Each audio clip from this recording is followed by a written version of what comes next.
Яқұб пайғамбар өз балаларынан: әй ата, біздің сөзімізге иланып, Жүсіпті Сахараға апаруға келісіңіз деген сөзіне сеніп алданған Яқұб пайғамбар болатын. Естеріңізге салсақ, Яқұб пайғамбар Ибрахим пайғамбардың екінші баласы, Ысқақ пайғамбардың баласы болатын. Ол Ысқақ пайғамбардан бата алып, пайғамбарлық жолды одан әрі жалғастырған. Яқұб пайғамбар мен қазір Ғамлақ патшаның арасындағы қиссаға тоқталамыз. Жақып алейхиссаламның 12 ұлы һәм қыздары бар еді. Осы кезде аты әйгілі Шаадаттың ұлы Ғамлақ есімді патша билейтін. Ол Хартум шаһарында тұратын. Канғанда аштық болғанда, Хартум шаһарында аштық жоқ еді. Канған мен Хартум шаһарының арасы 10 күндік жол болатын. Бірде Жақып алейхиссалам балаларын азық алдыруға Хартум шаһарына жұмсайды. Ғамлақ патша базар үстінен өз халқын тамашалап қарап тұрғанда, бастарын ақ бұлт көлегейлеген 10 жігіт базарға келіп кіреді. Ғамлақ бұларды көріп көңіл қояды. Келген 10 жігіттің бәрі де өте әдемі еді. Олардың басындағы бұлтқа қарайды.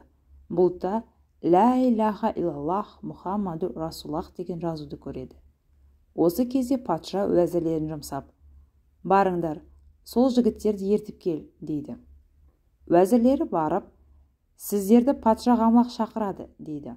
Осы кезде балалардың бірі Яхуда айтады: «Біз пайғамбарымыздың ісін бітірмей ешқайда бара алмаспыз. Пайғамбар ісін бітіргеннен соң барармыз» дейді. Жақып балалары астықтарын алғаннан соң патшаға келеді. Ғамлақ бұларға өз жанынан орын беріп, барлығына кезек-кезек қарап шығады. Сонан соң: «Әй әдемі жігіттер, сендер кім боласыңдар?» дейді. Олар: «Біз Канғандағы Жақыптың балаларымыз» дейді. Патша қайтадан: «Сіздерден басқа қандастарыңыз бар ма?» деп сұрақ астына алады. Олар: «Екі кішкене бауырымыз бар» дейді. Ғамлақ сонда: «Қыз қандастарыңыз бар ма?» деп сұрақ қояды. «Қыз қандастарыңыз бар ма?» дегенде, пайғамбар балалары әрине бар деп жауап қатады. Ғамлақ осы кезде: «Ол қыз қарындастарыңызды маған беріңіздер. Атаңызды һәм сіздерді төре қылып байытамын» дейді. Яхуда не айтсақ екен деп інілеріне қарап қалады. Шамғұн мен Рубел ашуланып отыр екен. Яхуда олардың ашуланғандығын көріп, арқаларынан сипайды. Мұның себебі Жақып алейхиссаламның балалары ашуланған кезде ерекше күш бітеді. Сол кезде Ибрахим алейхиссалам әулетінен біреу жауырынан сипаса, сол сәт қаһарлары қайтып басылатын еді. Мұнан кейін Яхуд патшаға қарап: «Ей патшам, сенің ұлың сенен рұқсат алмай қызыңды біреуге бере ала ма?» дегенде, патша: «Жоқ, менің рұқсатымсыз бере алмас» дейді. Сонда Яхуда: «Олай болса, атамыздың қызын біз де бере алмаймыз. Ол кісімен кеңесейік. Егер келісіп жатса, береміз» дейді. Ғамлақ бұл сөзге шат болып, оларға қазынасынан 10 түйеге артып бидай, ұн, 100 алтын теңге беріп: «Атаңызға патша сізді аталыққа қабыл етті. Сіз де патшаны ұл етіңіз» деп сәлем айтыңыз дейді.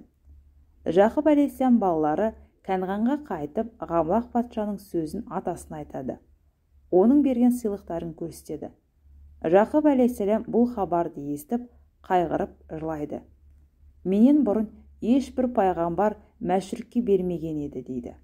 Сонда ұлдары: «Ата, налымаңыз, сіз қалай шешсеңіз, қызыңыз сіздің ықтиярыңызда болады» десті. Харун патшасы Ғамлақ 1 ай бойы Канғаннан хабар күтіп, ақыры еш хабар болмаған соң Жақып алейхиссаламға хат жазады. Бұл патшалардың патшасы, ұлдардың ұлысы Ғамлақтан пақыр Жақыпқа арналады. Айтар сөзім сол: хат барысында қызыңызды әзірлеп бер. Егер жібермесең, шаһарыңды жаулап, өзіңді ұлдарыңмен бірге өлтіріп, қызыңды алармын. Ол кезде сенің пайғамбарлығың мен Тәңіріңнің қолынан еш пайда келмес. Сенің Тәңірің көк болса, мен жер Тәңірі» депті. Жақып алейхиссаламға жетіп, балаларын жиып хатты оқытты. Балалары алғашқында қорыққанымен, соңында соғысамыз деп тәуекелге келді. Жақып алейхиссалам Яхудаға: «Патшаның хатына жауап жаз» деп бұйырады. Яхуда қағаз қалам алғанда, Жақып алейхиссалам жаз дейді: «Ешбір пайғамбар мәшрүкке қыз бермеген. Сондықтан Жақып пайғамбардан Ғамлақ лағынетке қыз берілмейді. Егер лә илаха иллаллах Жақып Расуллах десең, қызымды беруге болар дейді. Хат Ғамлаққа барып жетеді. Ғамлақ хатты оқығаннан соң қатты ашуланып түсі бұзылады. Патшасының қаһарын сезген уәзірлері жақсылықпен бермеді, онда жамандықпен алармыз дейді. Ғамлақ әскерлері жиылсын деп бұйрық береді. Тез арада әскер де жиналып үлгереді. Ғамлақ өте зор әрі семіз болғандықтан оны ат, қашыр көтере алмайтын. Сондықтан өзі пілге мініп 100 000 әскермен Канғанға келеді. Бұл кезде Жақып алейхиссаламның ұлдары Сахарада жүреді. Ғамлақты көріп, олар да Канғанға жақындайды. Жақып алейхиссалам Хақ тағалаға мінәжат қылады. Дереу Жебрейіл алейхиссалам хабар келтіреді. Хақ тағала сәлем айтты. Ұлдарың қорықпасын, һәм қызың да соғысқа шықсын деп бұйырады. Жақып пайғамбар ұлы Шамғұмға Адам алейхиссаламның көйлегін, Рубелге Шиш пайғамбардың көйлегін кидіріп, Ыдрыс алейхиссалам таспиқын Лаулиға беріп, Смағұл алейхиссаламның мүйізін Ақталға беріп, Адам алейхиссалам таяғын Яхудаға береді. Һәм 9 ұлына Яхуданы басшылық ет деп Ғамлақ әскеріне қарсы аттандырады. Ғамлақ әскерлеріне: Жақып ұлдары қандай тұжырымға келгендерін білдіңіздер. Егер соғысқа әзір болса, тыймаңыз, қолға түсіріп алып келіңіздер дейді. Уәзірлер келіп, Жақып балаларының тұжырымын сұрағанда, Яхуда өздерінің соғысуға келгендігін айтады. Уәзірінің менсінбей күлгеніне Яхуданың ашуы келіп, туыстарын айтады. Сіздер осында тұрыңыздар, мен барып көрейін деп, Адам алейхиссалам таяғын көтеріп алып, қалың әскер ішіне еніп кетеді. Сол сәт таяғының құдіретімен уәзірді һәм 200 кісіні өлтіреді. Жақып алейхиссалам балалары ақырып келіп жауға кіргенде, көк жаңғырып 40 000 кісі қорыққанын өліп кетеді. Сол кезде Ғамлақтың пілі үркіп қаша жөнелгенде, Ғамлақ жерге құлап түседі. Яхуда Ғамлақтың қашқанын көріп, соңынан қуып жетсе, ол үңгір ішіне жасырынып үлгеріпті. Сонда Яхуда: «Әй малғын, Алланың құдіретіне көзің жетті ме? Лә илаха иллаллах деп айтып, мұсылман болып құтыл» дейді. Ғамлақ келіспейді. Сонда Шамғұн барып сақалынан ұстап Жақып пайғамбарға алып келеді. Жақып алейхиссалам: «Әй Ғамлақ, лә илаха иллаллах Жақып Расуллах деп тамұқтан құтыл» дегенде, Ғамлақ: «Иманға келемін, бірақ маған аздаған уақыт бер» дейді. Бұл кезде Жебрейіл алейхиссалам Жақып пайғамбарға Алланың сәлемін жеткізеді. «Әй Жақып, Ғамлақ бір күнге рұқсат тілесе, келіс» дейді. Жақып алейхиссалам Ғамлаққа: «Иә, қанша уақыт рұқсат сұрайсың?» дегенде, Ғамлақ 10 жылға рұқсат бер дейді. Мұнан соң Жақып пайғамбар Ғамлақты босатады. Ғамлақ жасын отынан қорыққан шайтандай қашып жоқ болады. 10 жыл толғанда Хақ тағаладан хабар келді. Жебрейіл алейхиссалам Жақып пайғамбарға Алланың сәлемін айтты. Хақ тағаланың әмірі: Яхуданы Ғамлаққа жібер, барып дінге үндесін дейді. Жақып алейхиссалам Яхуданы Хартум шаһарындағы Ғамлаққа жібереді. Яхуда патшаға келіп: «Ей патша, атаның берген уақыты шарты толды. Лә илаха иллаллах Жақып Расуллах деп айтуға уәде берген едің. Мен сол уәде сертіне келдім» дейді. «Лә илаха иллаллах Жақып Расуллах деп айт» дейді. Сонда Ғамлақ: «Ей Яхуда, патшаларға елші жіберетін заң жоқ. Басыңды кесіп, қабырғаларыңды пілдің аяғына тастауға болар еді.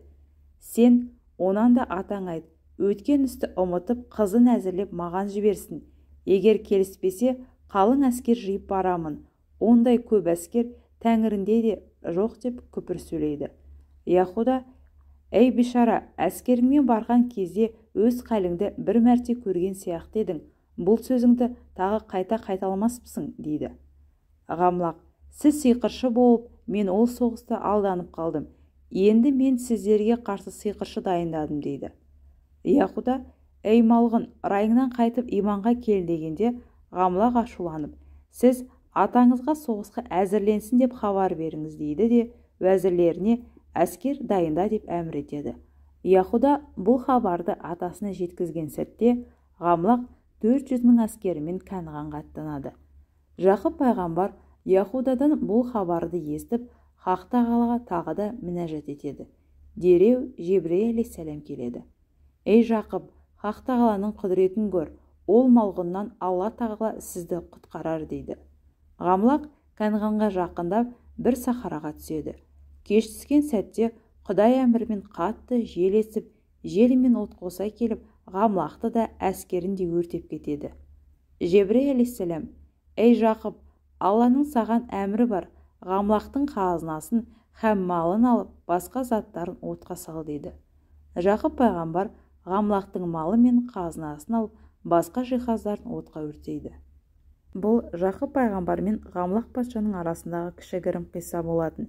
Ертең Жақып пайғамбардың қиссасы ұлы Жүсіп пайғамбардың қиссасымен одан әрі жалғастырамыз. Өткізіп алмас үшін каналға тіркеліп алыңыздар.